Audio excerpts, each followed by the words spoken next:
maxi-scooter chez Peugeot, qui l'eût cru? Et pourtant, la marque Olion vient de lancer l'XP 400, une jolie machine que nous sommes allés essayer en Andalousie sous un soleil propice à la pratique du deux roues. Avec ses pneus à crampons, ses roues à rayons et ses grands débattements de suspension, c'est un engin hybride aux aspirations tout-terrain.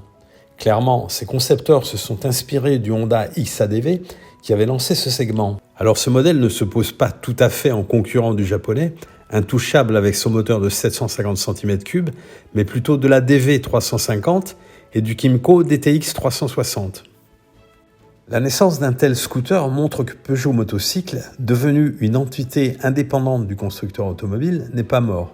La marque appartient à parts égales à un groupe allemand et à l'India Mahindra, mais garde son siège et ses ateliers à Mandeur près de Montbéliard. La filiation avec la marque de Sochaux reste forte cependant, puisque le nouveau logo de Peugeot à la tête de lion s'affiche sur la bulle et à l'arrière entre les feux, qui eux-mêmes s'éclairent en 3 griffes comme un 3008. Ce scooter fait valoir une ligne moderne, joliment sculptée, avec un châssis apparent sur lequel s'appuie une fourche avant inversée de 41 mm avec une roue de 17 pouces. À l'arrière, on trouve un amortisseur horizontal. La version Allure est dotée de roues à bâton, alors que la version GT se distingue par ses très esthétiques roues à rayons tangentiels chromés, exactement comme sur l'XADV. Le tout est propulsé par le moteur de 400 cm3 inauguré sur le 3 roues Metropolis, un monocylindre de 36,7 chevaux et 38,1 Nm, conçu à Mandeur et retravaillé pour réduire les frictions. Au guidon, on est correctement installé, mais on manque un peu de place pour poser ses pieds et l'on ne peut pas conduire jambes tendues, la position favorite des amateurs de T-Max. C'est un détail, car l'XP 400 se montre plutôt maniable en ville, en dépit de sa longueur importante de 2,10 m, son guidon large et sa roue avant de 17 pouces. En outre, il pèse tout de même 231 kg. Mais en réalité, dès qu'il roule, cela n'a pas vraiment d'incidence. Sur autoroute, ce modèle se montre très stable, il ne guidonne pas. On atteint facilement la vitesse de pointe de 137 km/h. Petit problème, la bulle n'est pas réglable. Cela veut dire qu'il faut s'adapter au flux aérodynamique.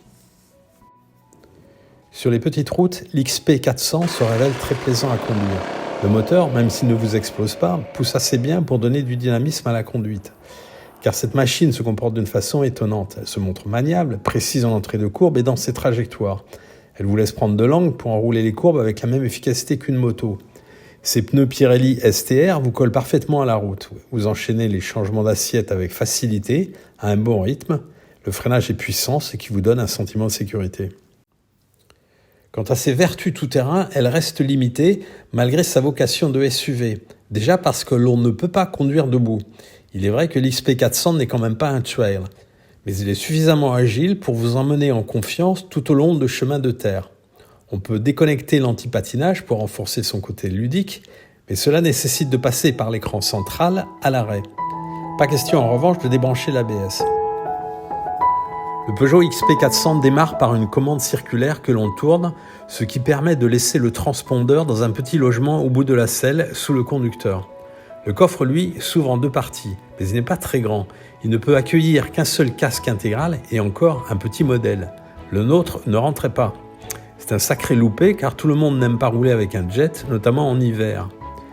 Donc ce modèle a l'avantage de disposer d'un tableau de bord moderne avec un écran TFT de 5 pouces encadré par les 2 compteurs similaires à ceux de la précédente 308 avec les aiguilles antagonistes. Le compte-tours fonctionne dans le sens anti-horaire. Cet écran se connecte à votre smartphone par Bluetooth et vous permet, outre l'infodivertissement, de disposer d'un GPS via une appli dédiée. Reste le prix, à 8 099 € pour la finition Allure, 8 499 € pour la finition GT, c'est tout de même un peu cher.